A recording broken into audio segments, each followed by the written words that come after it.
所以我当初在做这件事情的时候，对他来讲压力很大。对，因为家里剩下我一个人赚钱。对啊，然后我又做了一个这么冲动的 What 决 the 定。heck？你怎么会愿意这样做呢？所以我没有要他帮我解决这个问题，我只是不想要感觉到我是一个人在走这条路。有时候你介入太快或太急，他可能已经快解决完了。你这时候介入的时候，原本是2个人问题，变成全家人的问题。I see。关于婚礼治疗的部分，我学到最多的是你会更了解你的另一半，你会更了解你自己，以及我觉得也是最重要的是，我其实在认识一个新的人。有就配的，我是六倍 Pierre， 欢迎回来到我们的神队友系列。今天我们有特别来宾，就是Peter。Hello， 大家好，我是彼得爸。如果今天要你上台演讲，对一些大学生，他们不知道你是谁，你会怎么自我介绍？我是一个3宝爸，我觉得这个蛮屌的。哦，是哦，对，因为大家知道生很少，然后生育超级无敌低。对，我觉得讲3宝爸还蛮酷的，就是会让人觉得哇哦，你这么年轻，怎么可能生3个？对，其实我刚刚才问你，就是我们应该是一样的年龄吧？然后差不多。你也说应该是一样，后来我发现你比我小3岁。差不多。说哇，你比我小3岁，然后你是2个儿子1个女儿，对不对？对，大儿子已经9岁，快9岁了。所以你是20，我26。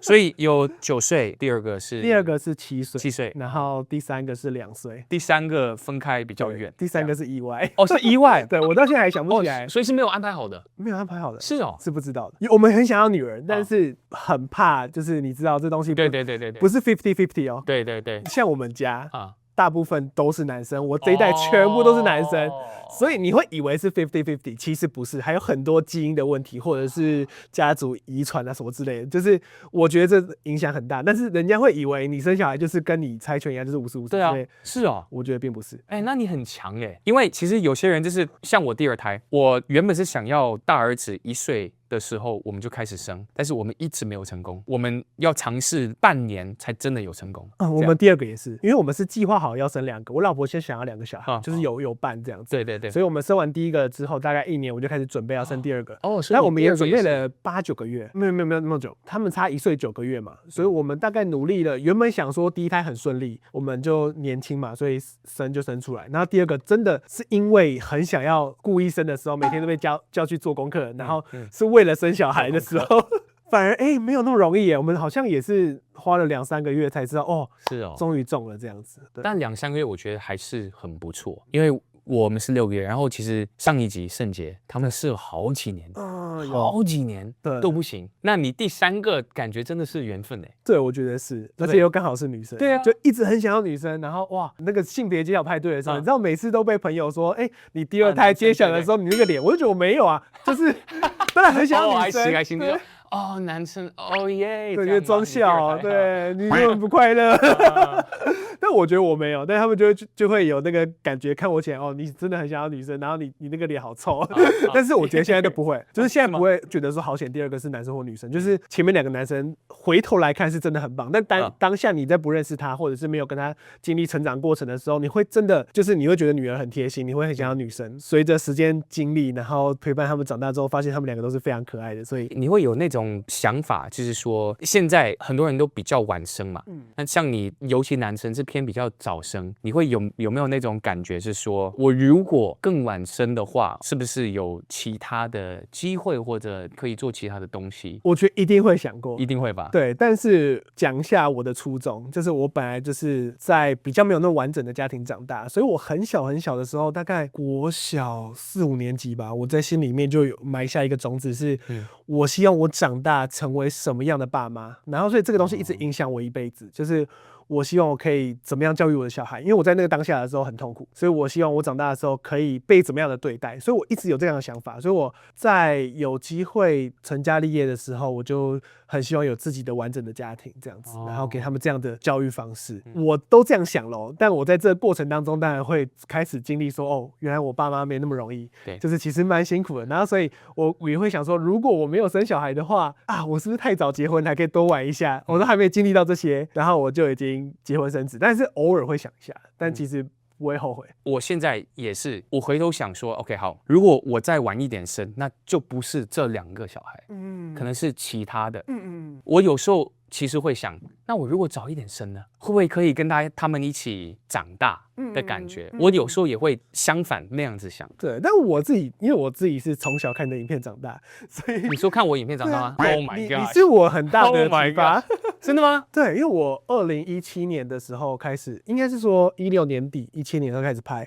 那个时候是你们刚开始拍 YouTube 的时候，对，就是我看着哦，原来拍影片可以成为工作，所以我一直很向往做这样的事情，因为我本来就很喜欢拍影片。对。然后又回到说，我很想要我的初衷是陪伴小孩长大。然后我之前有试过，就是写部落客，就是当部落格，很难呢。对，因为我很向往他们可以就是到处旅游，然后拍照，然后写文字。所以我在2016的时候跟我老婆去蜜月的时候，我也试着就是我们去佛罗里达迪士尼，从出发开始做这件事情，然后就拍照啊，然后开始写部落格，看看可不可以成为这样子他们那些人的职业。但没有人看，直到2016的时候 ，YouTube 开始大举推广台湾市场，让很多人知道 YouTube 是可以赚钱，然后让很多 YouTuber 出来交朋友，让你向往这个工作，我就发现对，我从小就很喜欢拍影片，很喜欢剪影片。那时候 iMovie 啊什么乱剪，所以班上负责剪影片的都是我在做。是哦。对，我就很喜欢做这件事情，然后很早就开始碰这块东西。所以我那时候做了一个很大胆的决定，因为我原本是剧场演员，然后对，就转行，毅然决然的就想要拍影片，然后做这样的工作。然后一开始也没有被看见。16年底的时候，我边当剧场演员边拍，我觉得很难欸。我觉得大家很难，非常难，因为要分心，就是其实剧场演员就很忙了，我就一整天工作超过12个小时，然后我以为大家会喜欢记录这种12个小时的生活，我就学 Casey 像你们这样子拍一整天的 vlog， 没有人看。那支影片还在你频道上吗？都在。OK， 对，我一开始叫 Peter Liu Vlog， 就刘，对我姓刘。你也是刘吗？对，跟我一样的刘，对，跟你一样的。Oh my gosh， 你知道我爸的名字就是 Peter Liu。哦，真的假的？我爸爸他原本要叫我 Peter Liu Junior， 但我觉得Junior 不好听，所以才叫我 Pierre。对，所以我2016的时候就开始尝试做这件事情，到2017年的时候，上半年大概2月、3月的时候，我就毅然决然，我发现我边做剧场边拍这个东西是没有办法把它做好的，就我需要 focus 做一件事情，我才可以办法把它做得很好，所以我那时候就直接断掉我那时候的工作，然后就直接转型。直接做 YouTube 这样。你怎么会在一个我做了可能好几个月都没有在赚钱，这个演剧的这个我有在赚钱，你把有在赚钱的这个撇开，直接上一个对没有钱的东西，不一定会不会成功的东西，这个是很大的一个 gamble 呀。我觉得个性决定命运，就是我真的是一个很冲的个性，我想到做什么我就会全力以赴，不管是职业还是游戏还是做任何我喜欢的事情，我只要爱上这个东西，我就会想要 100% 或者是120% 的去付出。加上那个时候比较尴尬的是，我们2016大概10月的时候知道我们怀孕苏珊，但我们其实也是前面有流掉一个，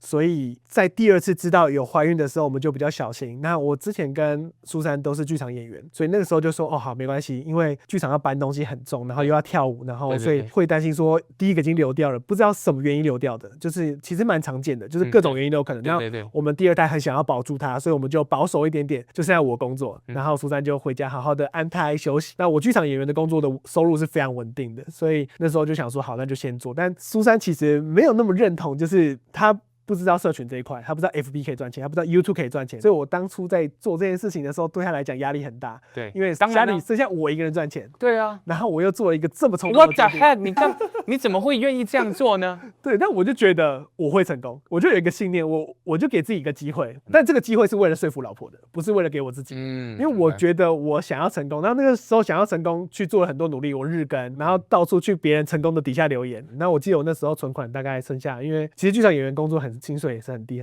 所以我有存到一笔大概10万块，所以我就说服他，我如果把这10万块花完，然后真的没有做起来，那我就回去演戏。因为其实我要回去演戏是 OK 的，就是剧场是很缺男生的，所以是有机会再回去做那工作。但我就想要试试看。我记得我前面叫 Peter Liu Vlog 的时候，我做了1年，就是 Daily Vlog， 一支影片大概就90几、100多的时候就很开心。对，那这100多可能有100就哇100，对，超开心的。那时候的快乐跟现在哇完全被数字绑架是完全不一样。对，但是还记得那个100可能有70是亲朋好友啊，就是哇有这么多亲朋好友啊呀，因为剧团很多人，对，所以可能只有30是陌生观众，对，然后都没有被推出去。然后到我大儿子出生的时候，我拍了水中生态影片，那一支影片，然后我有去投那个，不知道你知道那时候雅虎奇摩，就是你可以分享你的影片，然后他会审核，过了之后他就会帮你 share 在他的 FB 或他的频道这样子，然后因为这样 share 之后就被看见。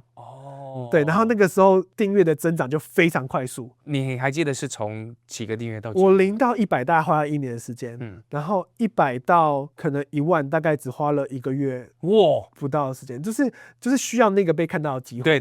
对，然后我就觉得，我现在回头来看，就发现你持续在做一件事情，你觉得对的事情，然后你就在等一个机会来，机会到了，你有没有把它抓住？那这个抓住是因为你已经准备好了。对，所以我其实做的事情都一模一样，只是我刚好那天分享了，所以我老婆生下来的过程中了之后被看见，所以我觉得机会是创造出来的。你是多久Susan 就觉得 OK 可以做这个工作？我觉得有一个关键点是，那个时候有3家经纪公司突然来问我们合作，然后他有吓到，原来我们好像真的做起来了，然后被这么多人关注。所以如果今天没有任何的经纪公司来问你的话，你老婆会不会觉得这个是不是真的工作？我觉得会，但即便你们有在赚钱这些，那时候没有赚钱。我说我那个水中生态影片爆了嘛，那个时候6月生小孩，然后到10月的时候，我收到第一笔 YouTube 收入，就是要过100块才可以收嘛。对，这3000块台币，我们好开心哦，那个支票都还留着。你看，是哦，我们故意申请支票，因为钱太少了，对，不需要汇来我账户，不要扣钱，对，你就直接给我一个 ticket，所以我就直接拿了一个支票，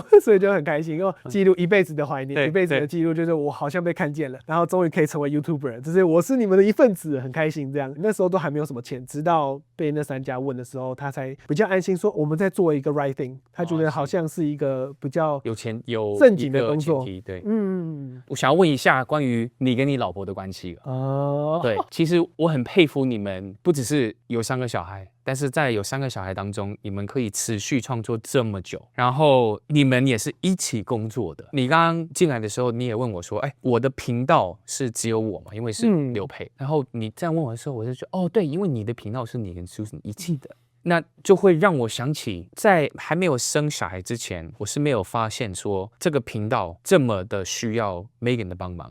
是自从生了小孩之后，然后 Megan 就完全全部当妈妈，比较少帮频道的部分，我才发现原来那时候我一大部分可以成功，也是因为背后有 Megan 一直在帮忙，所以我那个转变。从有他到没有他很难，然后我们也转型到亲子，又觉得是更难。这样，你们是怎么分别出来？现在是工作的时间，或者现在是我们彼此，我是老公，你是老婆的时间，而不是 business partner。我刚刚在问你这个问题的时候，其实是有点羡慕的，就是我当然也想要自己做，就可以很成功。像我今天想要自己做的时候叫 Peter Lee Vlog， 然后到后来是因为老婆生小孩的影片才被看到，所以其实我的工作有一个很大的一块是我觉得我老婆很伟大，就是我其实是没办法自己一个人就可以成功的，就是我自己很清楚这一块，就是我是靠老婆靠小孩，她帮助我非常大。没有，我觉得很羡慕你。我觉得因为我们做这行其实很大一块是要吃观众缘跟魅力的，你可能声音很棒，然后你拍的内容又很有想法，跟剪辑的内容也很好，所以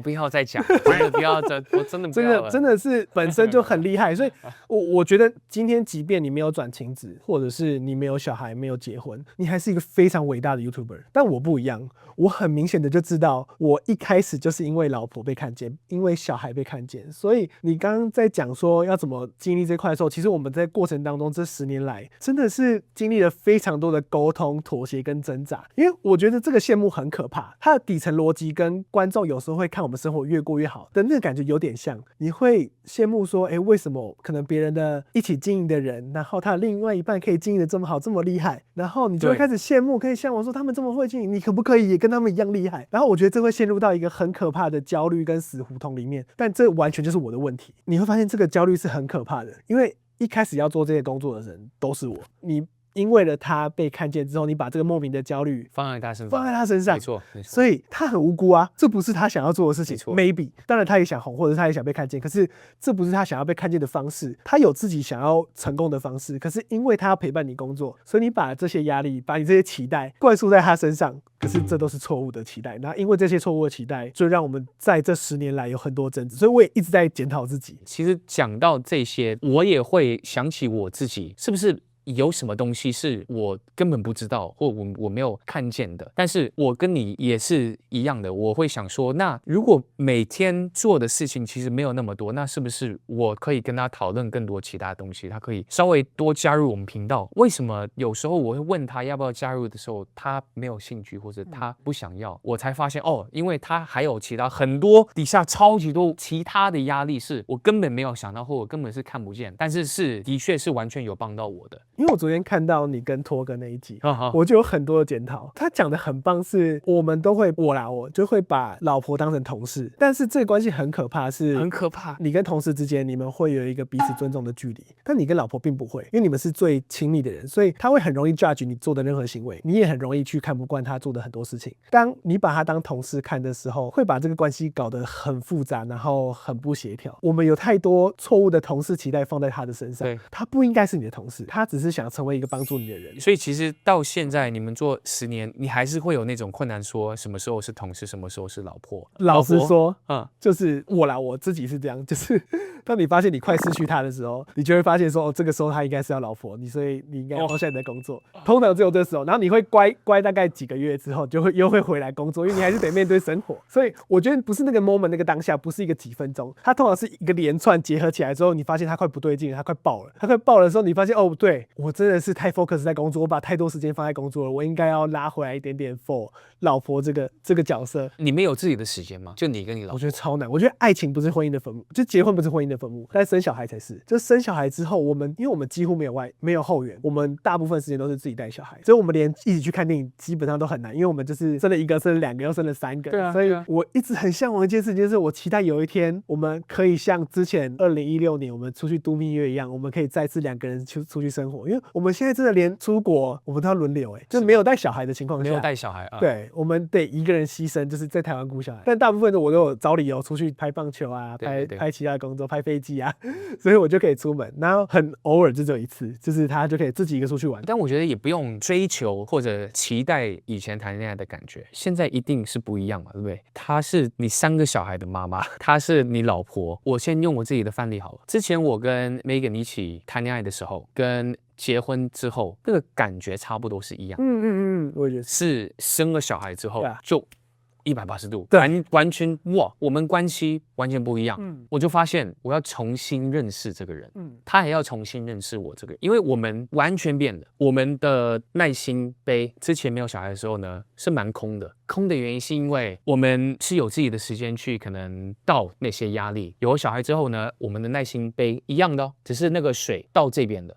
所以一旦我们2个在聊天的时候呢，有任何东西就噗，水到处都是这样。你会有那种沟通的机会吗？就是跟他？我觉得我这一块造成他很大的困扰是，我没有很擅长沟通，尤其是跟很亲近的人。我不知道是不是男生，我不想要 judge 所有男生。不是，因为我就是擅长沟通的。我老婆跟你一样，所以你不能说是男或女的 ，OK， 是个性。我很注重沟通，因为我很会有点这样算逃避吗？就我觉得好像沟通就会有 fighting 或者是争执之类的，我不想要这个气氛不好。然后他会很需要沟通，他会想要好好沟通，可是要沟通某些事情的时候，我只要不小心忍不住，他可能一直强迫我要讲出我的想法的时候，那就会一发不可收拾，就会变得一个可能小小的他觉得说我不想分享，然后变成一个很大的吵。我很想要知道为什么，因为 Megan 就是这样子，所以我如果知道你的原因的话，也许我有一些方法可以面对他。对，我真的会潜意识的逃避，我不确定跟我家庭教育或者我从小长大过程有没有关系，因为我从小算有点我爸妈很常吵架，所以我看到这个过程的时候，我就会把自己关起来。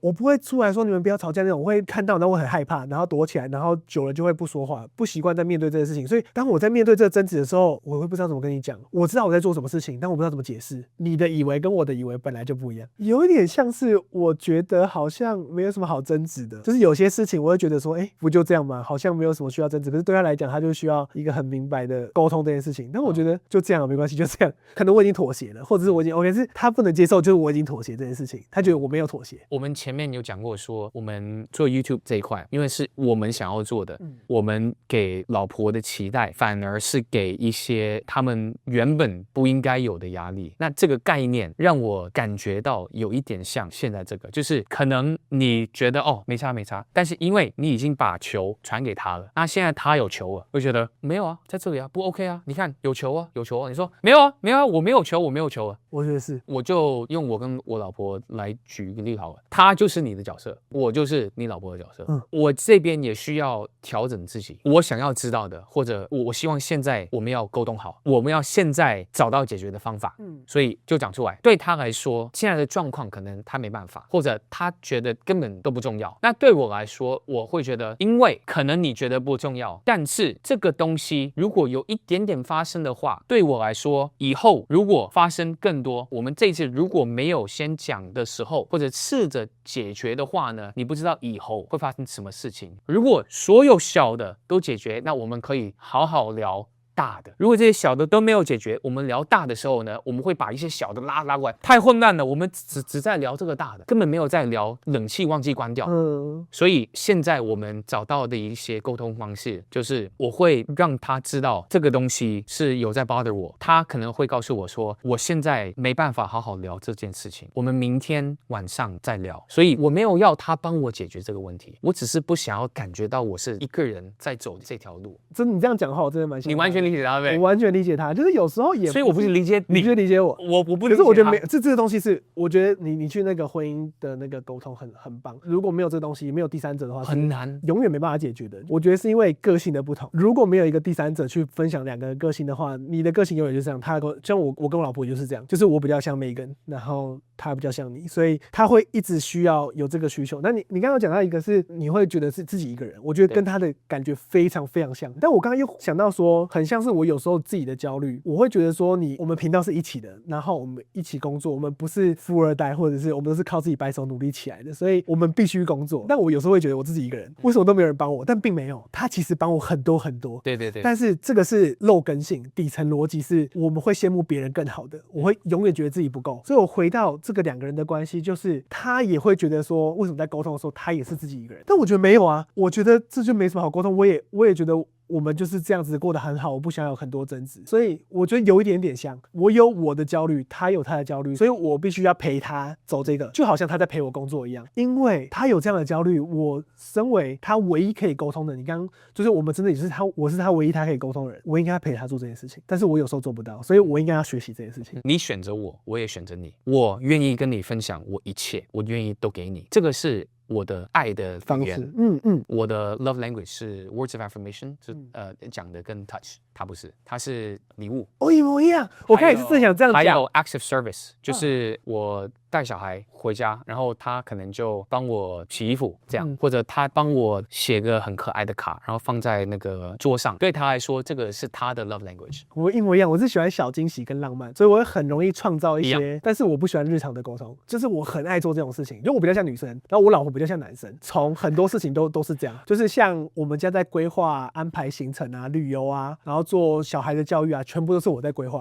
我喜欢规划，所以我刚刚觉得你那个婚姻治疗很棒。我如果直接来的话，强力推荐。我们选择婚礼治疗，其实是我们还没有问题的时候就已经找了，因为那个概念是像什么，每年每半年好几年都要检查身体。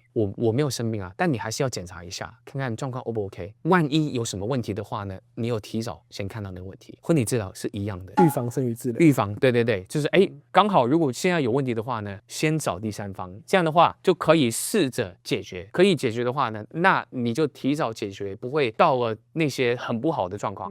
或者刚好找到我们不能解决，我们两个就是要分手，那你也更早知道，原来我们两个结婚之后10年后 I don't know whatever，原来是不合的。对我来说 maybe 一些人是有其他的想法，但对我来说无论如何有什么样的结果都是好的，因为我们人类大家有一样的，就是时间是不能赚回来的，所以不管是不好或好，你会更早不只是认识对方，但你也更早认识你自己。所以那个治疗的过程当中，真的有机会跟你们说你们就可以 separate 吗？或者是我刚刚蛮意外的，我以为是劝和不劝离，但刚刚听起来我觉得因为我一直很认同这个概念，就是因为有些人是因为有小孩没办法，你就为了小孩，像我爸妈以前是为了小孩，所以他们还生活在一起，但其实我觉得那是没有必要的，就是早该离开了。对对对对。所以有时候你在走过来的时候，你会发现你真的有需要忍耐吗？其实不需要忍耐，因为你们彼此就是两个世界的人。对，你们可能一开始没有发现而已，但是对随着时间的转换，但是因为有小孩的之后，这事情变得很复杂。你不是说想要离开就离开，或者是你有很多很需要顾虑的事情。如果是以没有小孩的这个前提来看的话，我真的会觉得这件事情很棒。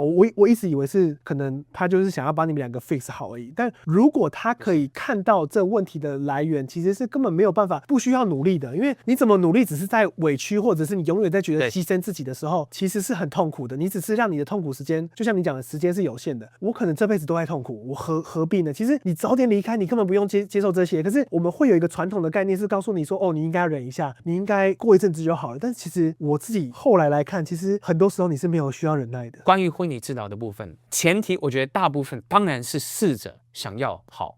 但他会找不一样的方法让你好。我学到最多的是有3个东西，第一个就是我刚刚讲的，你会更了解你的另一半。第二个也很重要的是，你会更了解你自己。哦，原来我是这种人，原来我需要这样子来沟通，他才听得懂。第3个，以及我觉得也是最重要的是，我学到说，在婚礼治疗，我其实在认识一个新的人。虽然我们是有 history， 我们在一起可能10几年，结婚也6年，那些是很棒的回忆。但是现在他的人跟现在我的人已经不是以前的我们了。我很常会回头看一些我跟他的影片，然后我会跟他分享 ，Hey look， 你看这2个小孩是谁啊？他们2个在国外玩，好快乐，根本没有任何的压力。我学会就是说，重新认识这个人，重新跟他约会，所以我才说很重要就是约会。这个我需要请教你哦。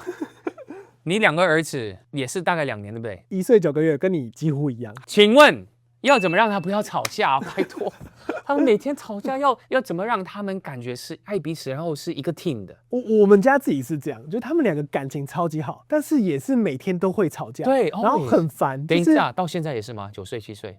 现在也是，但是好很多。他们现在已经有自己的解决方式。我跟你讲，拜托教我，拜托教我。时间，他们现在时间过了，再2年，很快，真的很快。4岁跟2岁，现在弟弟再长大一点，但比小丹比再长大一点就会好很多。几岁？我觉得4岁跟6岁就会好很多。OK， 但是所以在2年，应该是说好很多是有可能你也习惯了，然后他们也找到方式了，所以你也找到方式去面对这件事情。我一开始会很困扰，是他们为什么刚才玩得很开心，下一秒就突然对180度转变，好大哦 ，Come on bro， 不要大。那男生都是这样，对 I know， 我发现男生都这样，我知道。然后所以我需要请教你啊。我老婆她自己很向往是，她能不介入就不介入，她有时候真的没有办法，就是你会看不下去，就比如说开始有点想要发脾气，要动手啊什么，你就会开始念，你就会忍不住开始念。对，就是我们最大的理想是小朋友会自己找到解决方式，他们刚刚玩得很开心。有时候你介入太快或太急，他可能已经快解决完了。你这时候介入了之后，原本是2个人问题，变成全家人的问题。I see。我们会发现，有时候就是 delay 那个介入的时间。你一开始就很不习惯，尤其是我自己反射动作是，我很怕争执，那个声音出现的时候，这就是你耶。我不会想要教育他们，但我可以觉得就很烦。为什么你可以不要吵架嘛？所以我会忍不住就会比较早介入他们但是随着我老婆比较希望可以比较 delay， 我就开始练习，可能不要第一时间就反应这么大，就慢慢的让他们试着自己用自己的处理方式。但这个处理方式，我觉得不一定是大人认定合理的方式。你会觉得说，明明是弟弟的不对啊，为什么是哥哥还可以这样子没有好好的跟他道歉？但是其实这件事情他们会形成自己一个解决方式。那我自己是发现人家会说生3个之后会形成一个小社会，对，我觉得真的鼓励再生一个。不要鼓励，先不要鼓励。除了给他们自己找一个好的解决方式，还有没有什么秘诀或者什么招数是帮他们好好自己解决的？我觉得我从结果来看，就是我最近听到我大儿子说一句话，就是他们自己在分享的时候，我自己听到说我有一点点小走心嘛，就是会觉得哇，因为这样的过程当中导致他这样的心里面的想法，他会去 judge 弟弟说都是因为你害的，害我等一下又不小心被骂。这个是我最不想要发生的事情。对，这是我不想要发生的事情。对，我很走心。我觉得我会很明理的人，谁的问题就是谁的问题。可是我没有想到，在他现在可能3年级9岁这个年纪，会因为从小这样长大的过程去冒出这句话，觉得说，因为他不觉得他想要跟他弟弟吵架，但他弟弟有时候就会也想要去惹他，去 always 去弟弟逗 always 他惹。但是我们一来的时候，感觉是大的在打小的，但是明明知道一定是弟弟先开始的，对不对？大的长大之后觉得自己无辜，可是当他觉得无辜的时候，代表说他已经是一个懂事的阶段了。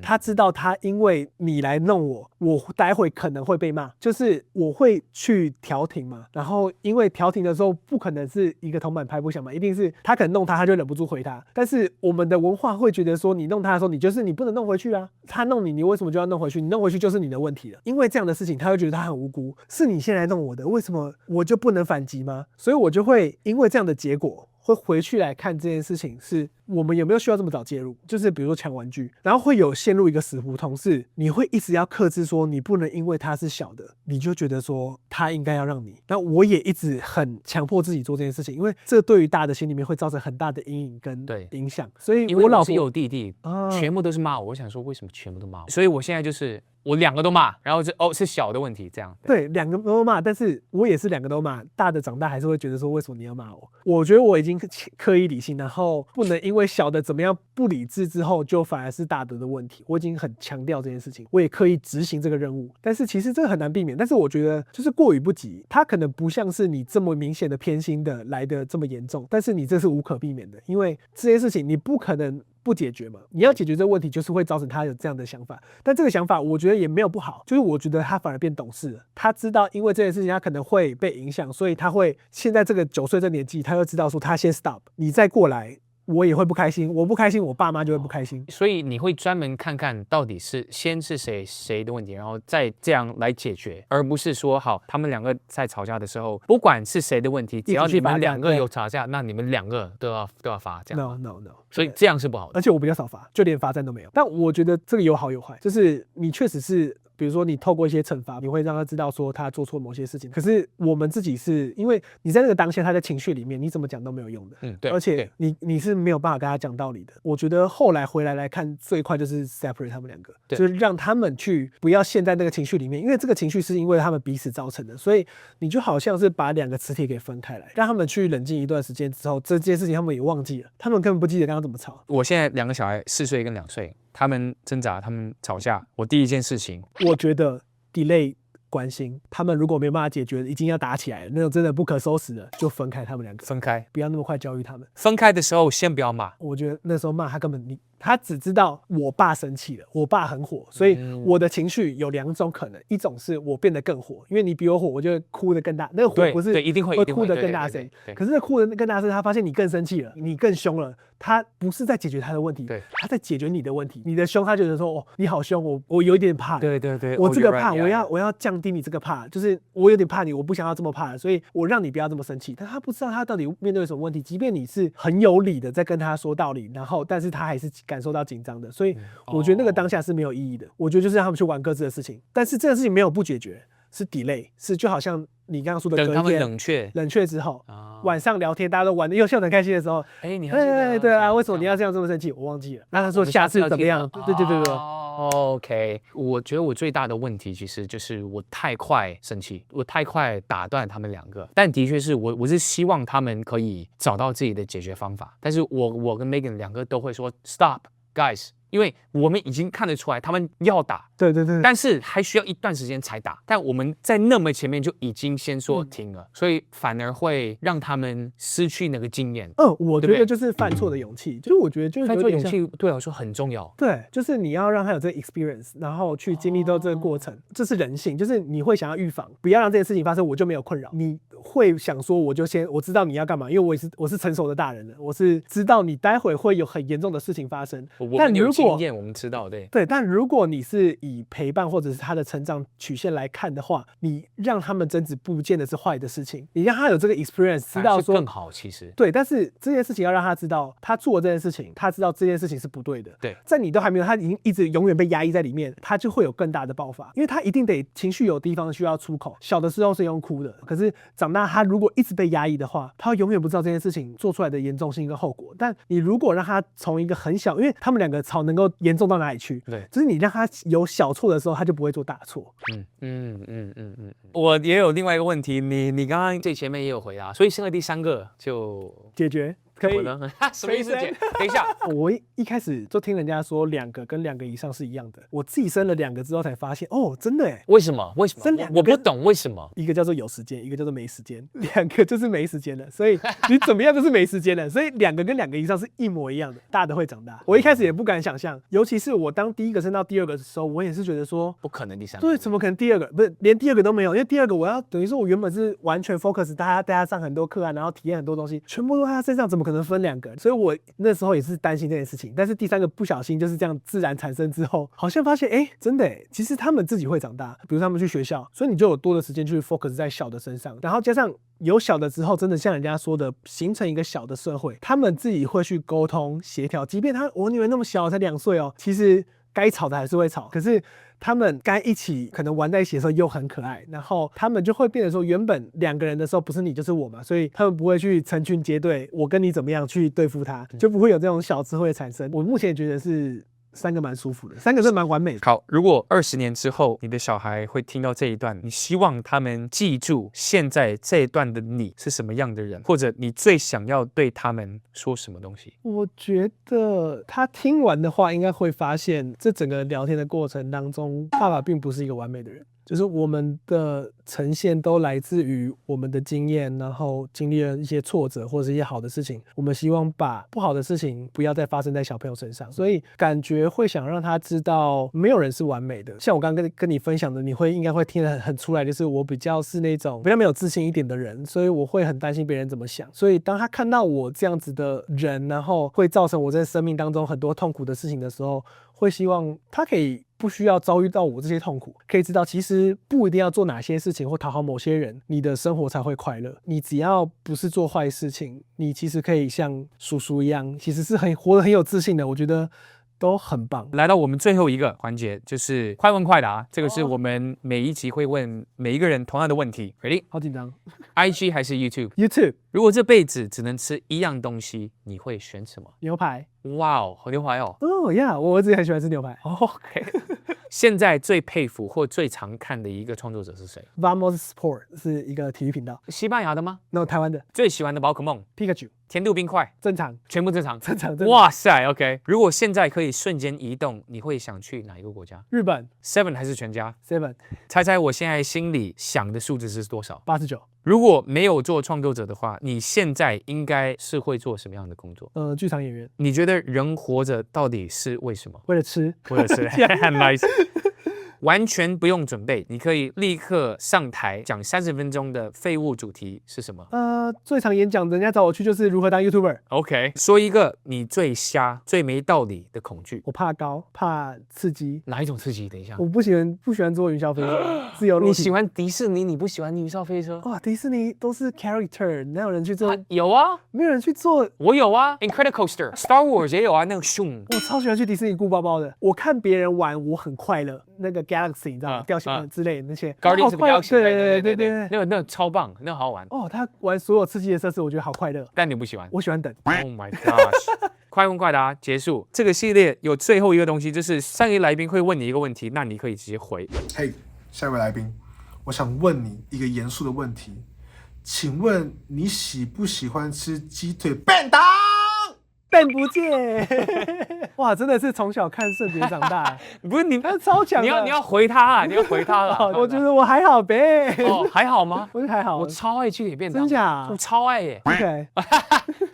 今天很开心也聊超久，然后聊很久，很有收获。名义上面是你问我问题，但是我觉得我得到很多，因为老实说，这些内容你不是同行，或者是你现在这个阶段，你真的很难有人跟你分享这些内容。你不是去看医生，基本上很难讲到那些东西，很难讲。但是可以有这个机会来这边，然后讲到老婆，讲到小孩，讲到自己的关于工作上面，然后还有情绪上面，我觉得很难，真的很难有这个机会，所以超级感谢你邀请我来。谢谢你来，谢谢。可以跟你聊这些东西，我觉得哇，真的，我回去，而且我回去了很多，我觉得我有收到的东西，我可以做调整跟改变的。最后，如果大家想要找你的话，在哪里找？彼得爸语速3吗 ？YouTube 频道或 IGFB 还有脆都有，欢迎大家可以追踪我们，然后一起加入我们的生活。然后我也会拍更多我喜欢的内容，迪士尼、棒球，然后陪伴小孩的教育过程，然后分享一些心得这样。好，那所有链接都在底下，你最棒。